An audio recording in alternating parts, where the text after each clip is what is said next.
No verão de 1945, com os esporádicos combates que se aproximavam das ilhas japonesas e a rendição alemã nos meses anteriores, os aliados já começavam a pensar no futuro. O perigo que o Japão mostrava ainda era considerável, mas as desavenças entre os países da própria aliança vencedora já começavam a ficar cada vez mais óbvios. Os Estados Unidos e a maioria dos países europeus sempre demonstraram uma imensa ojeriza aos ideais comunistas, e ativamente um lado tentava desestabilizar o outro a todo momento antes da eclosão do maior conflito da humanidade. Mas a rendição japonesa em setembro de 1945 não traria junto consigo um verdadeiro período de paz. Uma guerra, agora lutada na escuridão, havia começado. Dois grandes blocos, de ideologias totalmente opostas, agora lutavam para expandir suas regiões de influência, seja pela diplomacia, pelos meios militares, chantagens ou subornos. Mas os conhecimentos da Segunda Guerra Mundial não haviam sido esquecidos. A guerra agora era diferente. Táticas e metodologias de combate que funcionaram durante séculos agora não eram mais tão eficientes. E então, mais do que nunca, o poder aéreo se demonstrava vital para o teatro de operações. Antes mesmo do primeiro soldado tocar o solo inimigo, grandes nuvens de bombardeiros se encarregavam de destruir pontos-chaves de sua infraestrutura, seja em posições próximas ao front ou a centenas de quilômetros em sua retaguarda, ou até mesmo em outros continentes. O ataque às fábricas de armamentos, centros de distribuição e instalações militares é a chave para se diminuir a capacidade do inimigo em revidar quaisquer ataques. Isso fora claramente observado na Europa, com os constantes ataques à base industrial alemã, que depois de um certo ponto não conseguia mais repor munições e suprimentos básicos para suas unidades na linha de frente, que logo viriam a desmoronar. O mesmo foi observado no Japão, com as campanhas de bombardeio utilizando até mesmo bombas incendiárias, que devastavam cidades inteiras além dos alvos militares, já que na época uma grande parte das moradias japonesas utilizava materiais à base de fibras orgânicas para sua construção, sendo estes leves e maleáveis o bastante para aguentar alguns dos terremotos que são comuns na região, mas não as tempestades de fogo que aconteciam quando o material incendiário as tocava. As baixas civis foram extremamente altas neste período, com centenas de milhares de japoneses morrendo, ficando feridos ou desabrigados. E um dos países que mais observou a capacidade dos bombardeiros de longo alcance e sua aplicação na guerra foi a União Soviética. Durante os embates, os engenheiros soviéticos conseguiram desenvolver aeronaves de ataque ao solo, bem como bombardeiros leves e médios de sucesso, como o Ilyushin Il-2 e o Petliakov PE-2. Mas ainda assim, não haviam sido desenvolvidas muitas aeronaves com capacidade de efetuar bombardeios estratégicos, ou seja, levando uma quantidade considerável de armamentos a uma distância muito longa. Os motores para um bombardeiro estratégico devem ser poderosos e não podem consumir combustível demasiadamente, assim como a própria fuselagem da aeronave não pode ser pesada, pois é preferível que o peso transportado seja o das bombas a serem despejadas no inimigo, e seus equipamentos de navegação e mira devem ser precisos para que o avião possa usar efetivamente a sua carga. Foi com esses parâmetros em mente que foi projetado o Petliakov PE-8. Em 1934, as autoridades soviéticas requisitaram o desenvolvimento de um avião com capacidade de levar 2 toneladas de bomba a 440 km por hora, com uma autonomia de 4.500 km, sendo também uma aeronave quadrimotora. A proposta seria uma sucessora das aeronaves da série TB da Tupolev, mais especificamente do TB-3, que já naquela época demonstrava sua idade e obsolescência. O design preliminar do avião, chamado de ANT-42, ficou a cargo do lendário projetista Vladimir Petliakov, que trabalhava na época para Andrei Tupolev. Em dezembro de 1936, decolava o primeiro protótipo da aeronave, agora chamada de TB-7. Meses depois, em 1937, aconteceu o Grande Expurgo de Stalin, que enviou à prisão centenas de oficiais e executou muitos outros, na tentativa de eliminar quaisquer figuras que pudessem ameaçar os poderes do ditador soviético. Entre os presos estava justamente Vladimir Petliakov, que continuou trabalhando em diversos projetos em sua prisão especial para engenheiros e projetistas. Durante seu tempo encarcerado, Petliakov projetou o bombardeiro médio PE-2, mas faleceu em um dos voos de teste do protótipo desta aeronave. Em sua homenagem, o TB-7 seria renomeado Petliakov PE-8. Essa aeronave apresentava 6 metros de altura, 40 metros de envergadura e 23 metros de comprimento. Para a sua defesa, havia metralhadoras leves 7,62 mm SCAS instaladas no nariz, pares de metralhadoras pesadas 12,7 mm Berezin nas nacelas do motor e canhões Schwak de 20 mm no dorso e na cauda. Seu peso máximo de decolagem era de 35 toneladas e podia chegar a 445 km por hora. Entretanto, um problema assombrou toda a vida do PE-8, os seus motores. Os soviéticos ainda não possuíam motores potentes e confiáveis o suficiente, o que diminuiu drasticamente as capacidades da aeronave. Apenas os 4 primeiros exemplares receberam turbochargers, um equipamento que ajuda enormemente no desempenho do motor em grandes altitudes,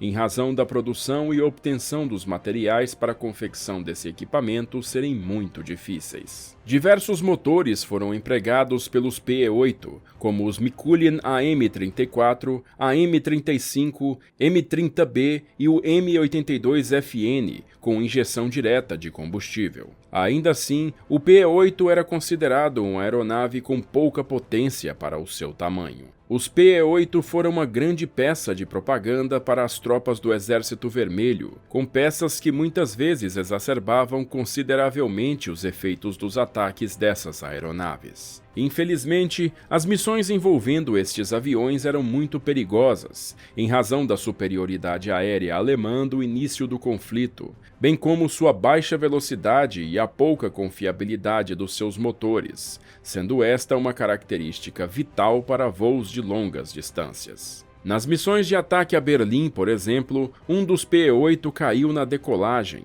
Outros não conseguiram chegar aos seus alvos devido a problemas mecânicos, e outros ainda foram abatidos por caças da própria União Soviética, que os confundiram com máquinas alemãs. Apenas 2 retornaram para a sua base. Os PE-8 foram usados intensamente durante a Segunda Guerra, mas em 1944, com a chegada dos bombardeiros médios B-25 resultantes do Lend-Lease dos norte-americanos, essas aeronaves começaram a ser usadas unicamente para o transporte de autoridades e carga para localidades no Reino Unido e nos Estados Unidos. Depois da guerra, foram usados também como plataformas de teste de novos equipamentos, como exemplares soviéticos copiados da bomba alemã V1, além de mais tarde serem modificados com novos motores e sem equipamento militar para a exploração do Polo Norte, onde chegaram a pousar em 1954. Foram fabricados apenas 93 exemplares do Petliakov PE-8,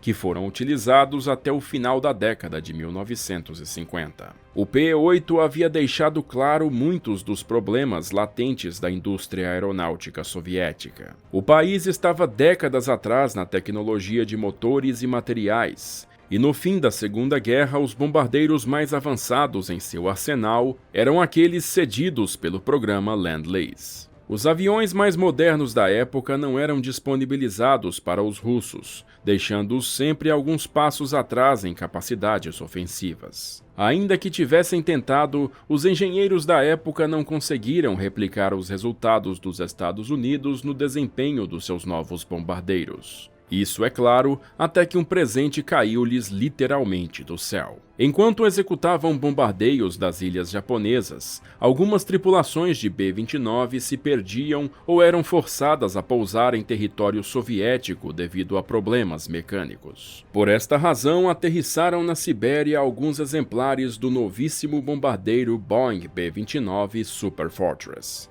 Este foi um ponto importante para o desenvolvimento de aviões bombardeiros da União Soviética. Com muito esforço, decisões difíceis e o próprio Stalin rindo da cara do seu subordinado Lavrenti Beria, a União Soviética clonou o B-29 na forma do Tupolev Tu-4. Apenas um pouco mais pesado do que o modelo original norte-americano, continha uma motorização diferente e armamentos defensivos de 20 mm ao invés das .50 americanas. A capacidade de se produzir uma aeronave como o Tu-4 representou um salto tecnológico sensível para a União Soviética. As décadas de defasagem no desenvolvimento de aviões para o combate agora haviam sido reduzidas para apenas alguns anos. O primeiro voo do Tu-4 aconteceu em 1947, 5 anos após o B-29. A União Soviética agora contava com um vetor aéreo pressurizado, com armamentos defensivos controlados remotamente, com 6.200 quilômetros de autonomia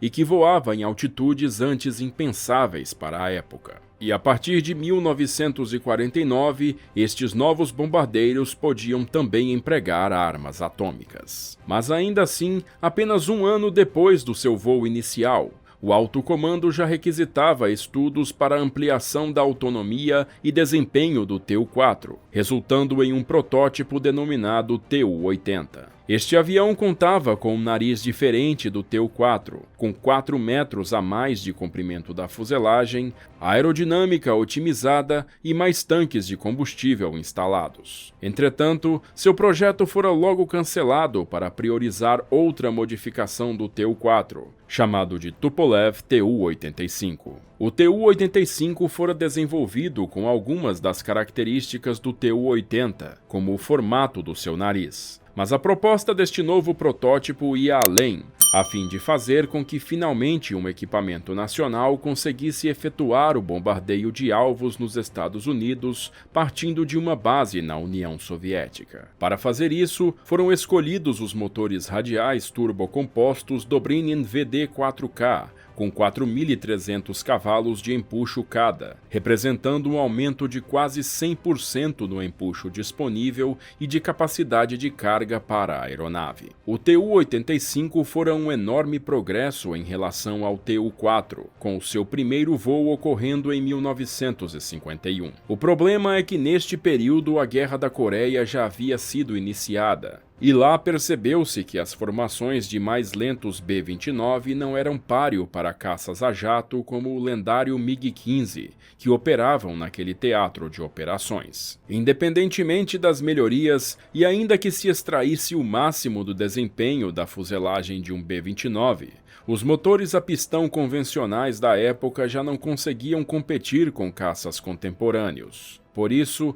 apenas 2 protótipos do Tu-85 acabaram sendo produzidos. O esforço nos projetos anteriores não seria em vão, já que agora um novo tipo de avião estava sendo planejado. A ideia mais simples seria criar um bombardeiro a jato, já que esse novo tipo de motorização permitia alcançar velocidades maiores e altitudes mais elevadas. Mas no começo da década de 1950, a maioria dos motores a jato ainda não possuíam a confiabilidade e o baixo consumo de combustível para serem viáveis em um bombardeiro de longo alcance. Ainda assim, o Departamento de Projetos Aeroespaciais de Vladimir Myatchitev apresentou uma proposta de bombardeiro de longo alcance, dotado de 4 motores turbojato Mikulin AM-3A, que viria a se tornar o Myatchitev M4 Malot, o avião que enganou a CIA, a Força Aérea Americana e gerou o Bomber Gap, ou brecha dos bombardeiros. Quando aeronaves americanas espiãs U-2 foram fotografar uma base aérea soviética, descobriram um número considerável dessas aeronaves concentradas naquele único local. Pensando que isso seria a regra em todas as outras bases, os Estados Unidos aumentaram rapidamente sua produção de bombardeiros para tentar se equiparar às projeções que haviam feito dos bombardeiros russos. Mas, na verdade, em um golpe de sorte, o U-2 havia fotografado toda a frota existente de M4, e as projeções do tamanho da frota soviética estavam muito equivocadas, gerando um enorme dispêndio para os cofres norte-americanos. Andrei Tupolev ainda continuava cético em relação à eficiência dos motores a jato AM-3A, acreditando que o M4 não teria a capacidade de conseguir a autonomia de 10.000 quilômetros requisitada por Moscou. Por isso, apresentou uma outra proposta, com um desenho de aeronave diferente que utilizava motores turbohélice como propulsão.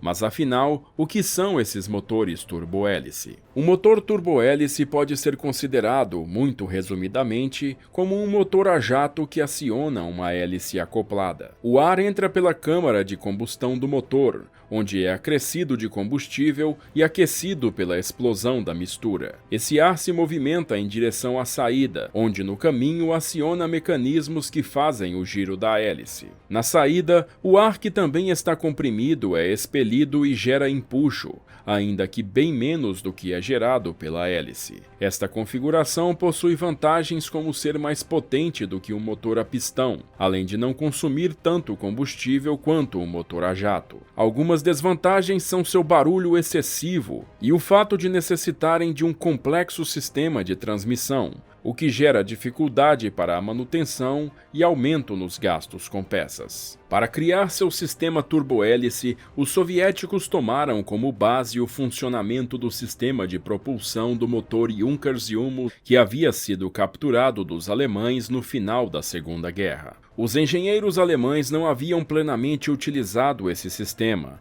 deixando-o apenas na fase de projeto, e decidiram manter o foco no desenvolvimento dos seus motores a jato. Algumas aeronaves soviéticas já usavam sistemas derivados do Yumos original, e o escolhido para equipar inicialmente o novo avião, chamado simplesmente de Aeronave 95, foi o Kuznetsov 2TV-2F. Um motor com 2 conjuntos de hélices contrarrotativas. Com essa configuração, as hélices que giram no sentido oposto da outra geram um torque contrário, que anula as forças resultantes do primeiro motor, fazendo com que o avião não comece a puxar para a direção do sentido da rotação do motor. A aeronave 95, mais tarde rebatizada Tupolev 95, consistia de uma aeronave com asas altas e enflechadas, herança de outros projetos da Tupolev, como o Tu-16. As nacelas dos motores se sobressaíam consideravelmente para fora das asas,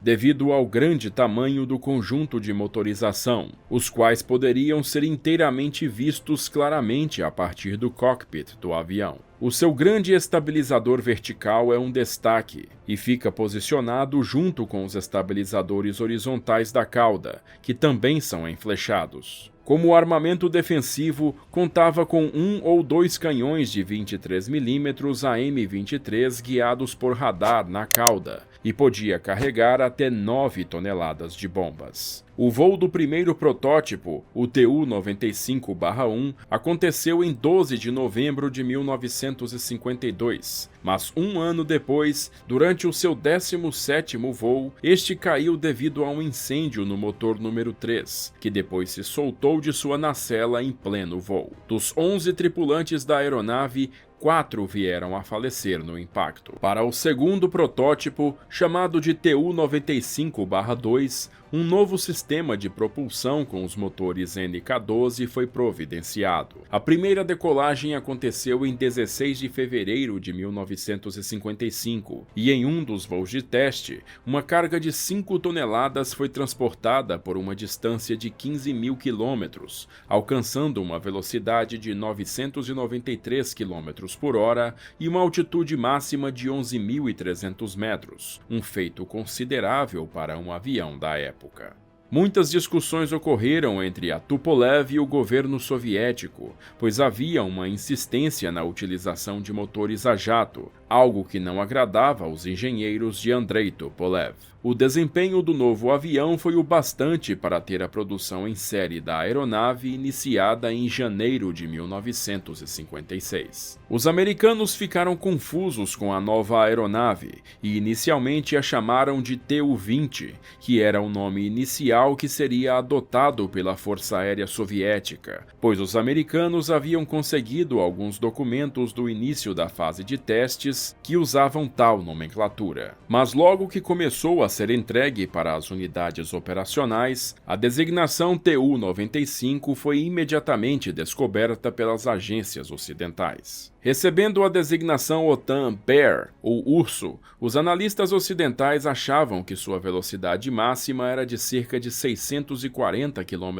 por hora, 33% a menos do que sua real capacidade, além de sugerirem que sua autonomia também não passava dos 12.500 km, um grave erro de julgamento das capacidades do Tu-95, que seriam revisadas várias vezes no futuro. Os primeiros exemplares do Tu-95 vieram em duas modificações: o Tu-95 e o Tu-95M, que contava com entradas de ar na parte superior do motor para auxiliar no resfriamento do equipamento. Ambas as versões seriam conhecidas pela OTAN como Bear-A. Uma variante que passou despercebida pelos espiões ocidentais foi o Tu-95V, chamada em algumas fontes de Tu-95MA. Os exemplares desta modificação teriam a parte de baixo da fuselagem pintada de branco, o compartimento de bombas com temperatura controlada e proteções nos visores do cockpit para blindar a tripulação de um clarão. Era uma variante concebida especialmente para o transporte de bombas atômicas. Os Tu-95MA ou V ficaram prontos antes das bombas que deveriam transportar, por isso foram utilizados para fins de treinamento até os armamentos serem considerados operacionais no final da década de 50. Mas em 30 de outubro de 1961, algo muito maior estaria por vir. Um Tu-95V fora reparado na fábrica de número 61 em Kuibychev, onde também recebeu modificações para transportar um grande objeto, que ficaria acomodado apenas parcialmente em seu compartimento de bombas. Esse objeto seria despejado pelo bombardeiro Tupolev acima do Cabo Sukhoi-Nos, na ilha de Severne, no extremo norte da Rússia, dentro do Círculo Polar Ártico. O objeto então cairia de paraquedas, até que seria detonado a uma altitude de 4 quilômetros. O que veio a seguir foi uma liberação de energia tão extraordinária como nunca antes se vira no planeta Terra. Apenas a luz resultante da explosão fora o bastante para evaporar quaisquer seres vivos da região, e o calor e a onda de choque varreram a paisagem de forma brutal e terrível, arrebentando com tudo o que ficava em seu caminho. As comunicações por rádio da região ficaram inutilizáveis por quase 1 hora após o teste, devido à ionização da atmosfera. As ondas de choque deram 3 voltas no planeta após sua detonação, e a nuvem resultante da explosão era quase 8 vezes mais alta que o Monte Everest. O que havia sido detonado era o Produto 602, apelidado de Ivan, que hoje é conhecido pelo seu apelido Tsar Bomba, a bomba termonuclear mais poderosa já testada pela humanidade, com seu poder sozinho sendo equivalente a 10 vezes o poder de destruição de todos os armamentos empregados na Segunda Guerra Mundial, detonados de uma única vez. Os 58 megatons de destruição eram quase que 1.500 vezes mais intensos que as bombas empregadas em Hiroshima e Nagasaki, e o raio de destruição total da explosão foi de 35 quilômetros. As tripulações no ar tinham uma chance estimada de apenas 50% de sobreviverem à explosão, mas conseguiram sobreviver mesmo que a onda de choque tenha atingido a aeronave e a feito perder mais de 1.000 metros de altitude devido ao impacto. Os Tu-95 receberam diversas modificações para atuarem nos mais diversos papéis. A versão U era mais especificamente para o treinamento de novas tripulações para a aeronave, e a versão MR construída para reconhecimento marítimo. Esse novo modelo ficou conhecido na OTAN como Bear-A e contava com sensores e câmeras fotográficas para sua missão. Houve também aqueles exemplares utilizados para testes, como o Tu-95K, que podia levar caças parasitas MiG-19 para lançamento aéreo, ou o obscuro Tu-95LAL, que continha um reator nuclear experimental em seu interior. O reator não fora usado durante os voos para movimentar a aeronave, e sim para testar novas blindagens anti-radiação para a tripulação. E seus testes foram interrompidos antes que houvesse um uso real do reator em voo. Outra variante foi a Tu-95KD, feita para transporte e lançamento de mísseis ar-solo, como os modelos AS-3 Kangaroo, com alcance de 350 km. Esse míssil apresentava forma semelhante a uma aeronave, já que ele era baseado em uma. A fuselagem havia sido desenvolvida a partir do caça Mikhail Gurievich MiG-9. Outras variantes iriam adicionar sondas de reabastecimento, modificações no sistema de emprego de armamentos e melhorias na aviônica, até que alguns fossem destruídos no início da década de 90 no acordo START I, que limitava o número de armas estratégicas ofensivas. Mais uma especialidade para a qual o Bear foi adaptado foi a caça a submarinos, com as novas versões Bear-F e J sendo chamados de Tu-142. Com fuselagem mais alongada e radares de varredura marítima em um compartimento no ventre do avião, seu objetivo era localizar e neutralizar os submarinos nucleares inimigos que poderiam aparecer no mar territorial russo para disparar mísseis nucleares. Um outro operador menos conhecido dos Tu-142 é a Índia, que comprou 10 aeronaves em 1988 para missões de reconhecimento e patrulha marítima e guerra anti-submarina.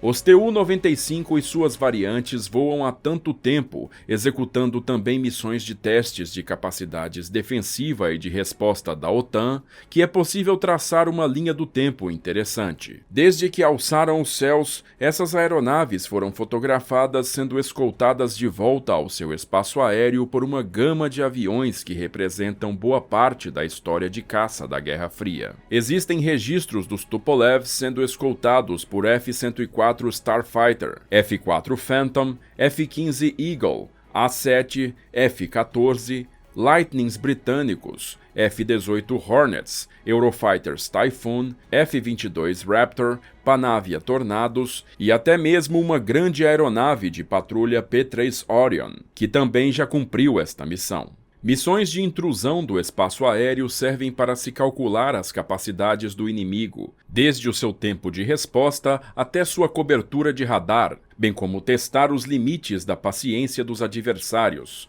que são obrigados a despachar caças de alto custo contra esses antigos e confiáveis titãs soviéticos. Além dessas missões, os Tu-95 viram combate real na intervenção russa na Guerra da Síria em 2015, quando empregaram mísseis de cruzeiro contra pontos estratégicos dos rebeldes sírios. Assim como na invasão da Ucrânia em 2022, quando no início do conflito foram registrados efetuando disparos de mísseis de cruzeiro no Mar Negro contra aeroportos ucranianos. Com a dissolução da União Soviética em 1991, alguns exemplares ficaram sob responsabilidade da Ucrânia e do Cazaquistão, mas logo foram transferidos de volta para a Rússia em troca de perdões de dívidas ou manobras políticas no início dos anos 2000. A mais nova versão do Tu-95 que está sendo atualizado neste momento é a Tu-95MSM, com novos radares, sistemas de defesa eletrônica, displays para tripulação e motores NK-12 MPM mais poderosos. Houve também uma versão de transporte de passageiros do Bear, o Tupolev Tu-114. Sem os pesados equipamentos militares, a aeronave poderia utilizar toda a sua potência para o transporte civil, com apenas um único acidente fatal tendo ocorrido durante os seus 30 anos de serviço, que começaram ainda em 1961. Entre seus operadores estava a russa Aeroflot e a companhia aérea japonesa Japan Airlines. Um ponto negativo da aeronave era o ruído extremo que produzia, ao qual os passageiros eram submetidos durante suas longas viagens. O barulho muito alto dos motores contrarrotativos de todas as variantes do Bear é uma marca até hoje, com alguns relatos dizendo que até mesmo sensores de submarinos conseguem detectar seus ruídos ainda em profundidade. Mais de 500 exemplares do Tupolev Tu-95 e 100 exemplares do Tupolev Tu-142 foram construídos, com a Força Aérea Russa mantendo ainda em condições de combate cerca de 60 aeronaves para uso em sua força de bombardeio. Desde o seu primeiro voo, ainda na década de 1950, os Tu-95 continuaram a receber melhorias para conseguir sobreviver no campo de batalha moderno. Seja no transporte de armas atômicas ou na vigilância dos oceanos, os Bears foram e continuam sendo vistos pelo mundo todo em operações militares russas. Assim como o seu rival, o B-52, o Bear é um sobrevivente da Guerra Fria que ainda hoje demonstra as intenções de outra era. Uma aeronave capaz de destruir regiões inteiras ou vigiar vastos oceanos, com grande resiliência. Ainda que não tenha uma previsão de emprego tão longínqua quanto a do Stratofortress, podemos contar que ainda veremos este monstro metálico por um bom tempo no ar, especialmente na nova e ainda imprevisível nova era de conflitos pela qual passa o planeta. E aí, gostou do nosso conteúdo? Se você quer que a Sala de Guerra continue produzindo esses vídeos, considere colaborar conosco. Você pode nos ajudar mandando um Pix pra gente ou então na nossa campanha lá no Apoia-se, onde você vai ter acesso ao nosso grupo exclusivo do WhatsApp e ter seu nome exibido aqui nos vídeos. O link tá bem aqui na descrição. Bom, se você gostou desse vídeo, não esquece de compartilhar ele com seus amigos, também dá um joinha pra gente e se inscreve aí na Sala de Guerra para não perder mais nada. Eu vou ficando por aqui, agradeço novamente a sua audiência e aquele abraço da Sala de Guerra.